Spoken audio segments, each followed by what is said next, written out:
You should be headed towards an island off the northern coast. The terrain's pretty rough, so be careful. The island has another island attached to it. Yes, it has several, actually. How irritating. What?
What the?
Any further insights on the particle clouds, Melville? To be honest with you, Byron, I feel like a caveman trying to study Bose-Einstein condensate. I'm seeing unknown particles whose every property violates the laws of physics, apparently capable of being controlled and recombined into just about anything. It's ridiculous. Maybe someone in New Jerusalem can figure it out. Sure, just give them another 1,000 years.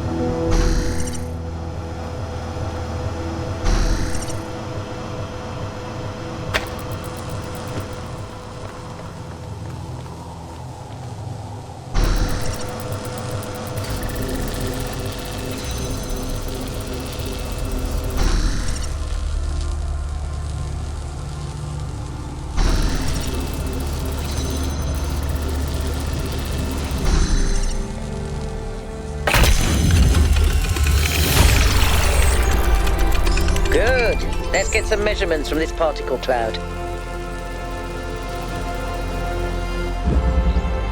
Wonka, I've been watching you solve these puzzles, and this body replication tech is incredible. It just casually blows up the very foundations of our society.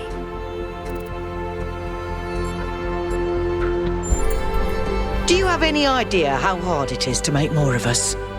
We're not like a toaster. You don't just weld together a couple of wires and a motherboard and call it a day.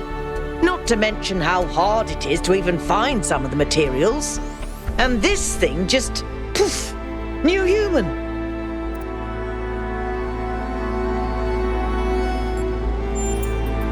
It was. Or was it? And even if it was, sorry to be heretical, but does it matter? If we can figure out how this works, we can finally, easily create more people. We can grow. We can expand. We can build a real civilization. Isn't that worth pursuing?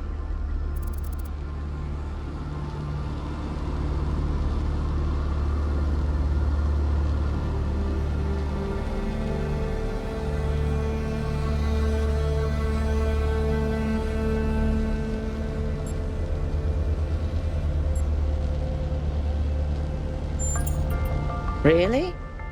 And what is that reason? Because when I ask the mayor, all I get is gobbledygook.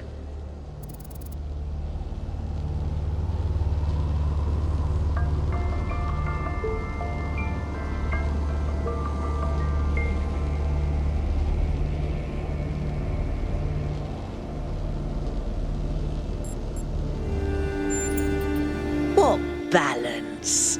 The balance of nature is just a snapshot of an arbitrary point in time.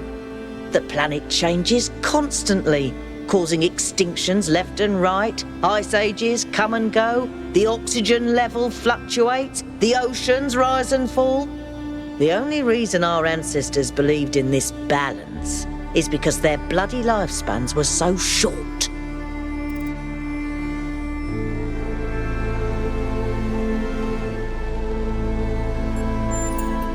But there's no correlation between the amount of people and changes to the ecosphere. Not unless we're talking a population of trillions. There's nothing mystical about this. No ifs and maybes. I've run the maths. It's how we use our resources, not how many of us there are.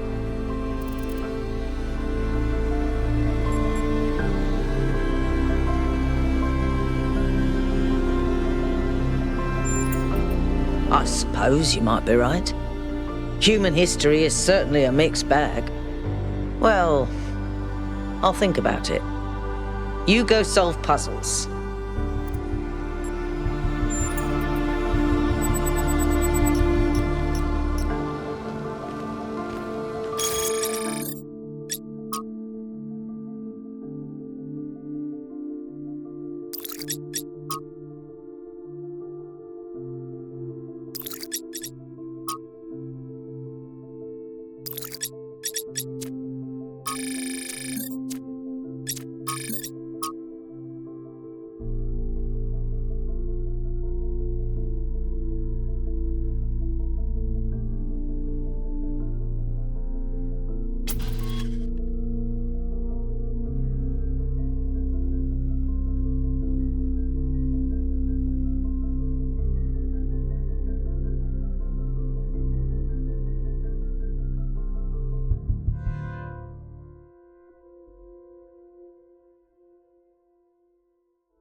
Hello, 1K. I sure did. Not as well as Byron, but she was still around when I was born. I remember she came and talked to me after New Alexandria, told me how sorry she was. I never blamed her for that. It wasn't her responsibility.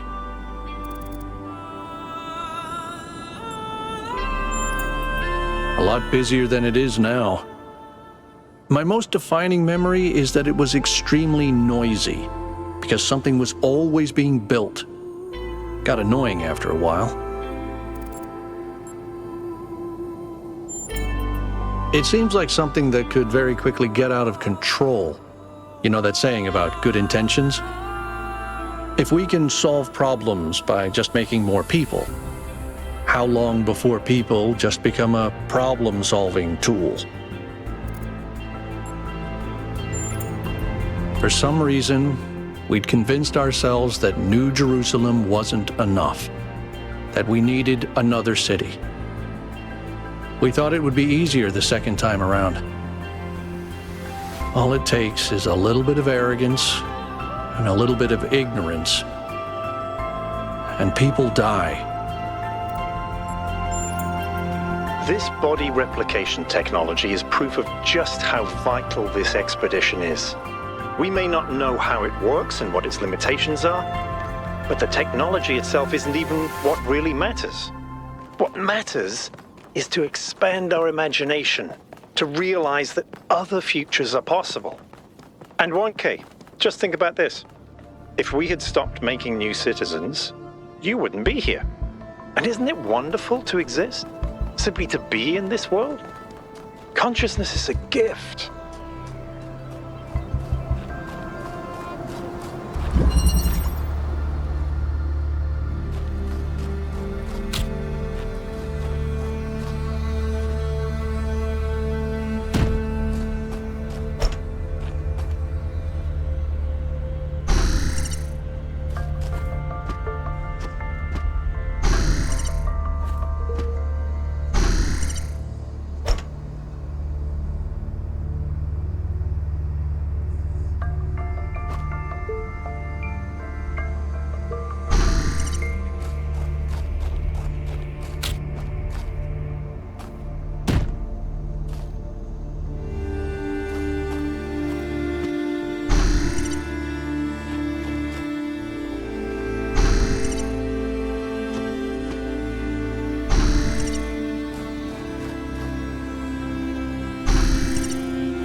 Yes?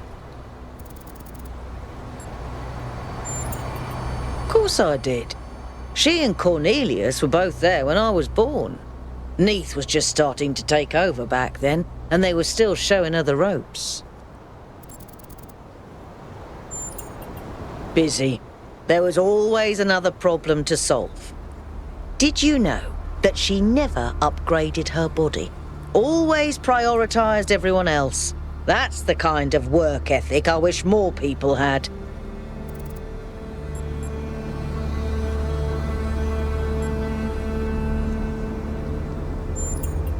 I disagree. At least when it comes to myself. For me, living is doing.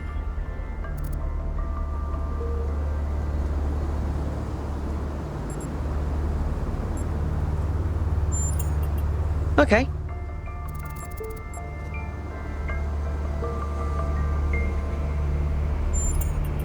I've never felt the need for a partner as such. I've met a lot of people who do. Athena and Cornelius, Atal and Damien, Sarabai and Hypatia. But that's not really for me. So far, at least. But I do have social needs like anyone. What I like is a A pleasant buzz of humanity. Not too close, not too far. Something I can be part of without having it get in my face all the time.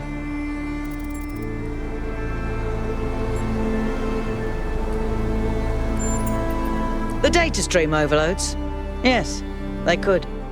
There are safeguards to prevent that from happening, but these aren't exactly carefully controlled circumstances. It's hard to predict. Our brains are absurdly complicated, which is why it's so hard to make more of us.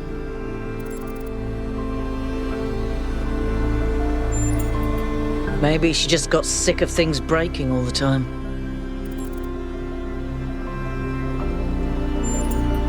As far as I can tell, anything which is insane. There's a reason people have embraced the goal, and it's not just the founder.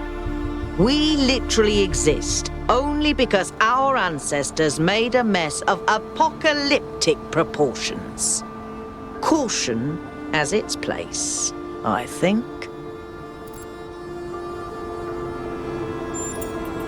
She's so innocent and full of wonder, it should make me want to retch, metaphorically speaking. But I'll admit, she's sort of charming.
can't imagine spending years in such a desolate place.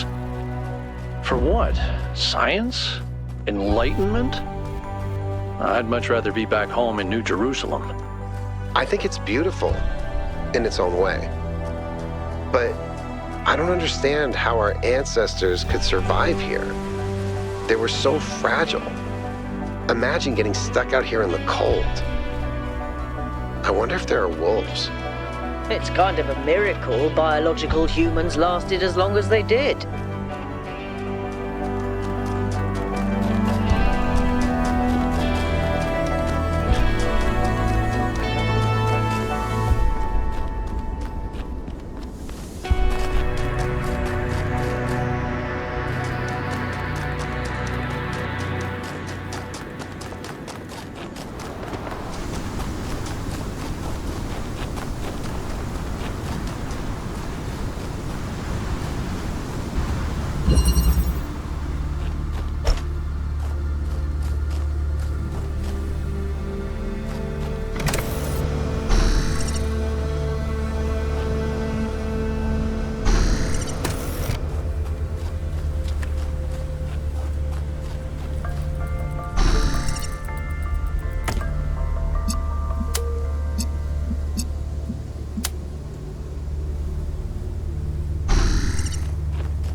I'm glad to see all those overloads haven't damaged your logic circuits.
Hey, 1K.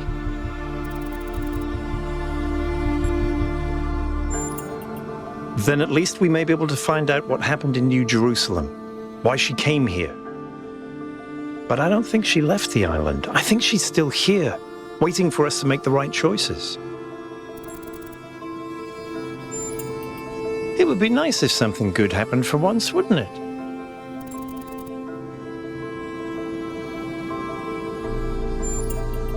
I think every single human being is completely unique, and every instance of consciousness is a miracle. The more of us there are, the more alive the universe is. And the more we all interact with each other, the more complex the life of the universe becomes. So I believe that people are a fundamental good. I don't believe we're all flawless, but I think every one of us matters precisely because nothing else does. Okay? How many robots does it take to change a light bulb? Replacing a light bulb is a waste of resources, and the founder would be outraged.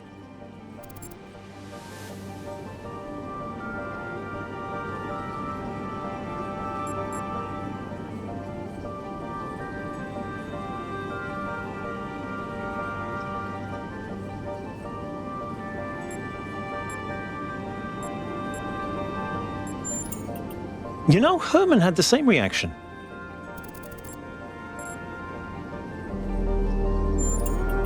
Could be, yes, of course.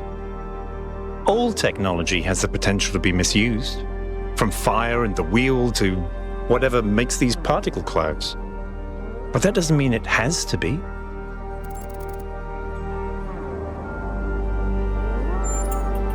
In the principle of it, no. It's not just that I believe humanity is fundamentally good, although I do. It's that I think sentience is the foundation of everything else. What's the point of stars and galaxies, of hills and forests, without someone to perceive them? But my faith that we can actually grow up, that we can break out of these loops and take control of our destiny, that's something I struggle with every single day.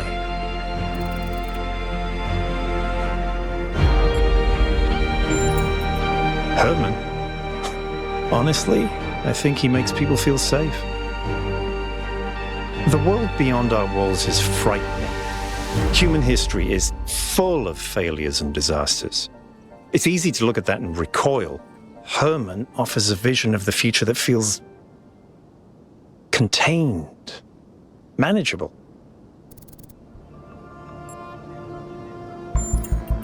For a little while, no.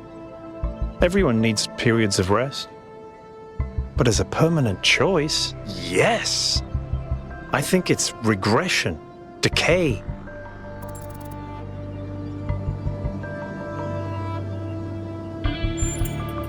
Because they refuse to grow up. They refused to take control of their lives. They let bureaucrats and financiers determine their destiny, and those people could not think beyond themselves, beyond the tiny, insignificant moment they were trapped in. Their technology could have saved them, but what really failed them was their imagination.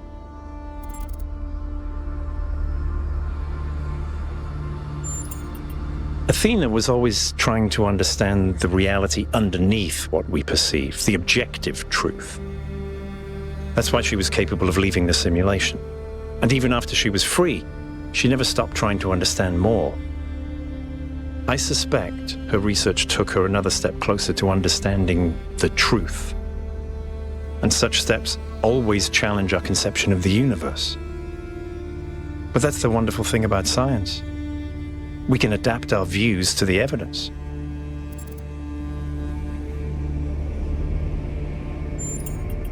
In the sense of an interventionist deity? No. I wouldn't rule out the possibility, but it's not something I personally believe. But I do think there is something genuinely sublime in this universe, and it's right in front of us. Consciousness. The fact that this sense of self is even possible, that an arrangement of matter can produce a self-aware mind? Think about it. It's a fundamental property of the universe, an unbreakable law that matter has the inherent capacity to become more than the sum of its parts. That is the definition of transcendence.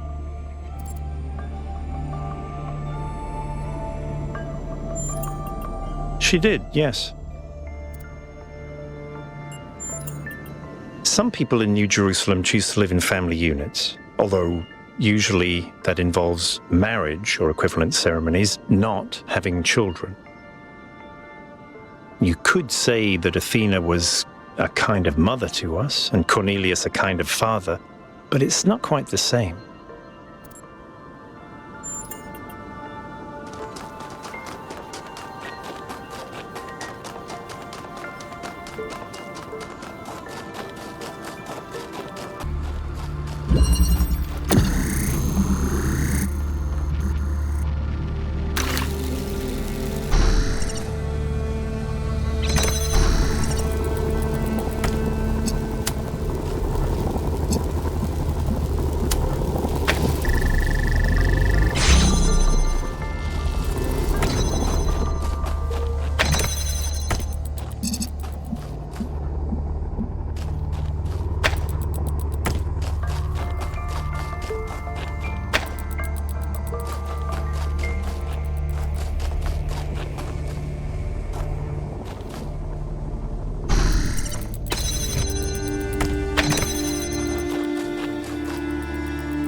Miranda is the founder's daughter.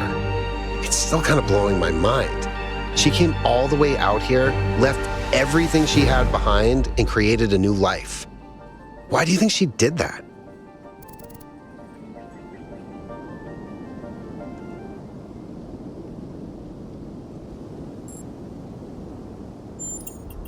Could be. I know I've sometimes felt really lonely, even when I was surrounded by people. Like there's something inside of me that just can't connect. Like there's this deep sadness about the world, about history, about everything. And I don't know how to get over it.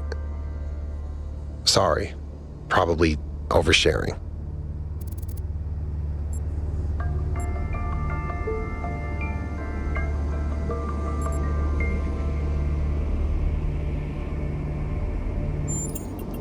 Thanks, 1K. I appreciate it.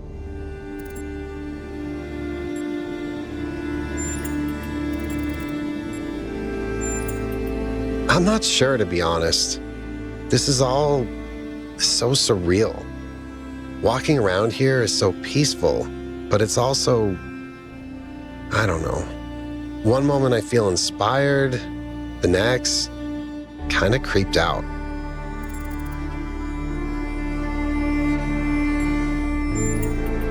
Our ancestors relied heavily on fossil fuels for energy generation, which released a lot of carbon dioxide. This caused the atmosphere to trap more heat, which changed the planet's overall climate. The effect continued even after they were gone, and these low-lying areas were flooded. I've seen a lot of places like that.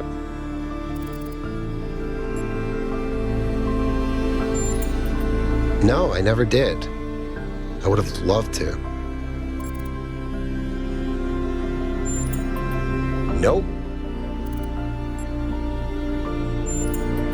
You know, people throw around the word awesome a lot. I probably do it too, but I think what we saw in there is the proper meaning of the word.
This looks like it has something to do with energy generation. Am I reading this right?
We cannot return to the past, but the future can redeem all that has happened.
If the fool persisted in his foolishness, would he become wise?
I wonder what it was like when the ancients were still here.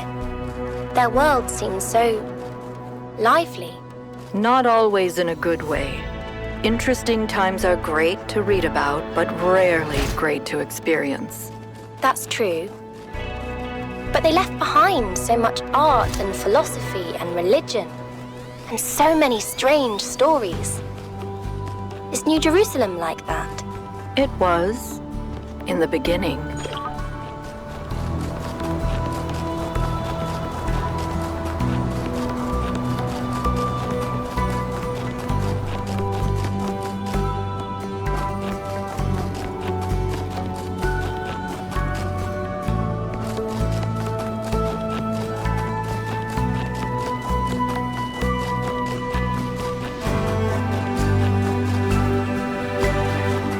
There's an old saying about how, in the end, the sea will claim everything. I have no doubt that this is true. In the long history of the human species, entire regions have disappeared under the waves. Places like Beringia and Doggerland still echo in our cultural memories. But we shouldn't forget that life began in the sea. We are the children of the sea. And it's not through floods and ruin that the sea will claim everything, but through us.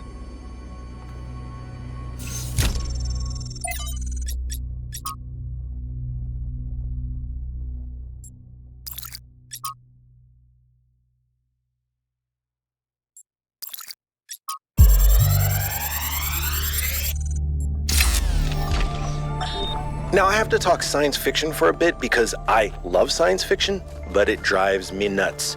There's this cliche that shows up over and over, and every time someone uses it, everyone pretends it's really profound. It goes something like this. A scientist invents something good, but, oh no, it's actually really bad. You could have something that makes your life better, but no, you can't. How dare you even want it? That's hubris. That's playing God. And it's never anything that reflects the real world, right? It's never, oh no, you invented a vaccine for cervical cancer. Oh no, you invented a new class of antibiotics.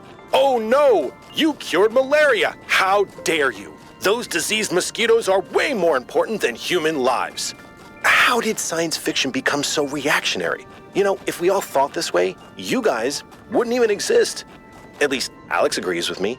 She has good taste.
If we believe that life is inherently valuable, if we think that other species are worth preserving, and we recognize that most of the universe is barren, then it follows that we have a duty not only to defend life, but to spread it. If life is the most valuable thing in the universe, then perhaps, in a sense, the cosmos itself is depending on us to do this. Like birds carrying seeds to uninhabited islands. Maybe that's our role in the galactic ecology.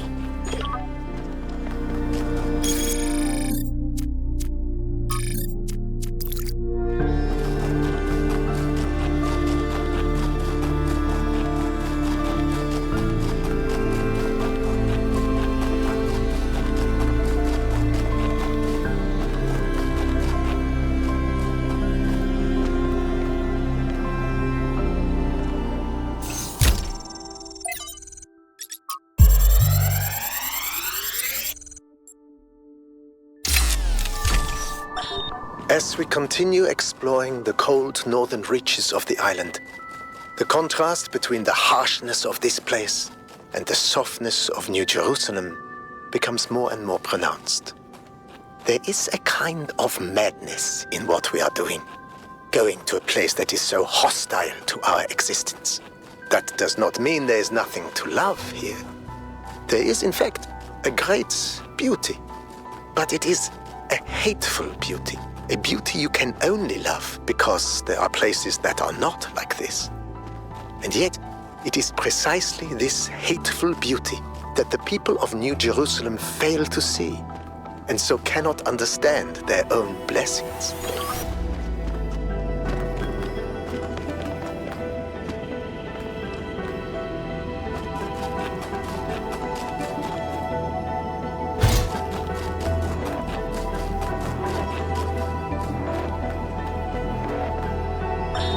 Whether it is true that Daedalus constructed the giant Talos, or as others say he was the creation of Hephaestus, what we may be certain of is that he was made of bronze and had but one vein, within which flowed a liquid substance like blood, which some claim was quicksilver, and others assert was ichor, such as flows in the veins of the gods.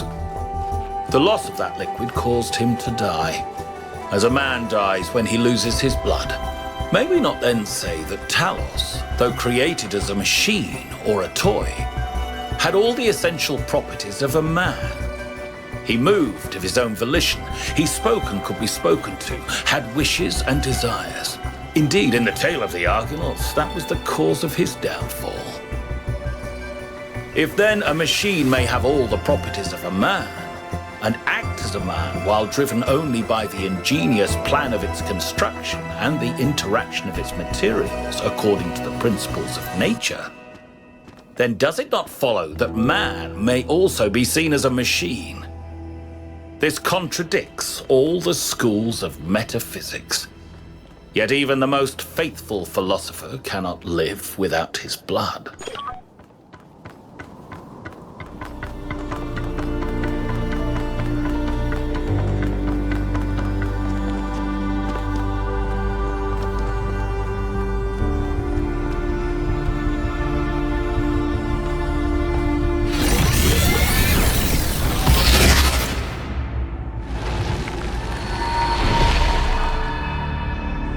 For tricking the gods to help humankind, Prometheus was punished by being bound to a rock, there to be eternally tormented.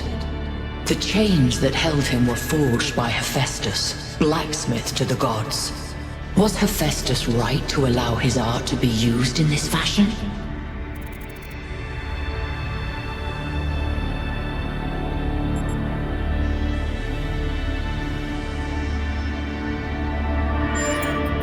And is Hephaestus therefore absolved of the responsibilities of the Creator?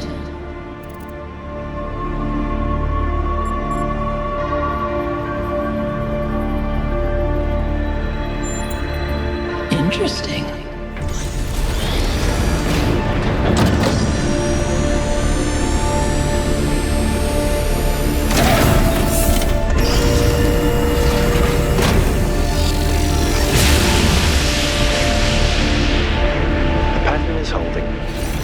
Solve the puzzles, enter the tower, speak to an entity, turn on the beam. It's like she's appealing to our past, reminding us of where we came from, but changing enough elements to make us view our history through a different lens. Or maybe I'm completely missing the point. I don't know. You might have something there. I read about this in a book. It's called Defamiliarization. You coot? I think I'm actually impressed.